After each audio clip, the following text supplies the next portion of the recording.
Hello বন্ধুরা, আসসালামু আলাইকুম।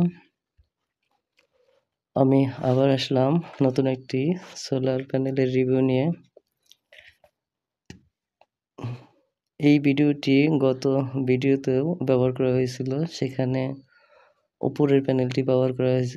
উপরের প্যানেলের রিভিউ দেওয়া হয়েছিল, যেটি ছিল হ্যামকো কোম্পানির 65 ওয়াটের প্যানেল। আজকে আমরা যেটা রিভিউ করব সেটা নিচের প্যানেলটি, যেটা জেনেটিক কোম্পানির 130 ওয়াটের। দেখা যাক আজকে এই দুইটি প্যানেলের মধ্যে কোন প্যানেলটি বেশি আউটপুট দেয়। বন্ধুরা, এটি একটি চায়না ওয়াট মিটার। লোড টেস্টের জন্য এই মিটারটি ব্যবহার করা হয় বর্তমানে। আমাদের এই ওয়াট মিটারটি 130 ওয়াট জেনেটিক সোলার প্যানেল থেকে আউটপুট দিচ্ছে 5.71, সর্বোচ্চ 5.72 অ্যাম্পিয়ার পাওয়া গেছে। এখানে ভোল্ট পাওয়া যাচ্ছে 12.7। এর মোট আউটপুট ওয়াট হচ্ছে 73, সর্বোচ্চ 73 ওয়াট। গত ভিডিওতে রিভিউ করা হ্যামকো 65 ওয়াট সোলার প্যানেলের সাথে আজকে 130 ওয়াট জেনেটিক সোলার প্যানেলের রিভিউ করার জন্য আমরা 130 ওয়াট সোলার প্যানেলকে যদি অর্ধেক করে নেই তাহলে 65 ওয়াট হয়।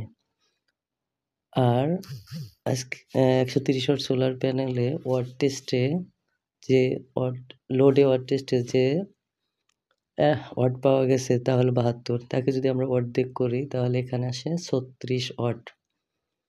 গত ভিডিওতে আমরা হ্যামকো 65 ওয়াট প্যানেলের আউটপুট পেয়েছিলাম 27 ওয়াট, আর আজকে এটার এই তুলনায় আমরা আউটপুট পেলাম 36 ওয়াট।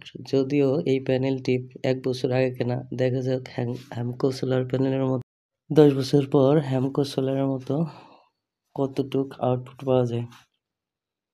সবশেষে সবাইকে একটা কথা বলতে চাই, কোনো কিছু কেনার আগে একটু ভালো করে জেনে বুঝে কেনা উচিত, যাতে কেউ আমাদের ঠকাতে না পারে।